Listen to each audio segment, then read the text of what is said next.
The century of humiliation is still haunting the psyche of communist regime in China.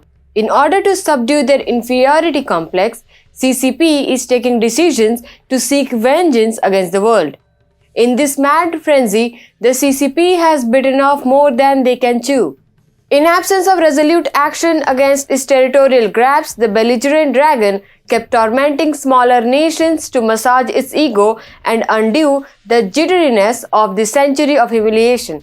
But India's firm stand has stilled confidence in those frightened nations.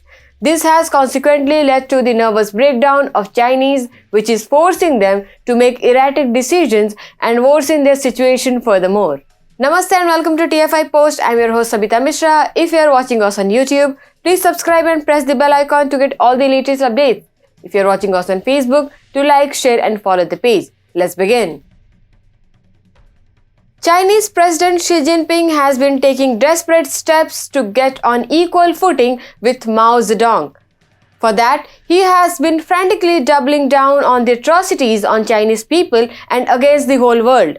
In eagerness to register a success anyhow and anywhere, Xi Jinping opened several fronts and picked fights with virtually every nation in the Indo-Pacific region. On these fronts, Xi Jinping has suffered a terrible disappointment courtesy India's stern action that showed the world how to counter the Chinese threat lurking on their borders. Cases of racial attacks on Indian students and professionals in China are increasing on an alarming scale. As per several media reports, more than 50 attacks have been registered against Indian nationals within China in a short period of 4 months. Reportedly, the Indian embassy officials in China believe that this rampant rise on racial attacks on Indian nationals are linked to Chinese humiliation in Doklam, Galwan, and recently in the Tawang sectors at the hands of Indian Army and collective resolve of Indians led by PM Narendra Modi. Sensing the gravity of these racial attacks, the Indian Embassy in China has been collecting data on these attacks and has prepared a report.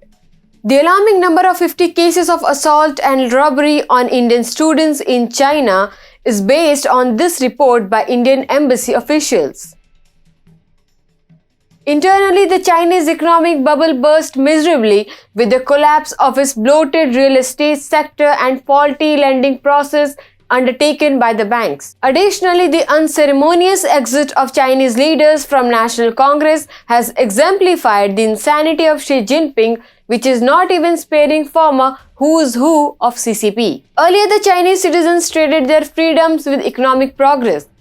But under the despotic reign of Xi Jinping, China is losing its economic, political, and social capital, which is causing turmoil at an unprecedented level in China. Xi's back-to-back blunder, including the flawed zero-COVID policy, other serious mismanagement in handling the COVID outbreak, and military thrashing at the hands of Indian Army in Doklam, Galwan, and Tawang, has badly infuriated Chinese citizens against the CCP leaders.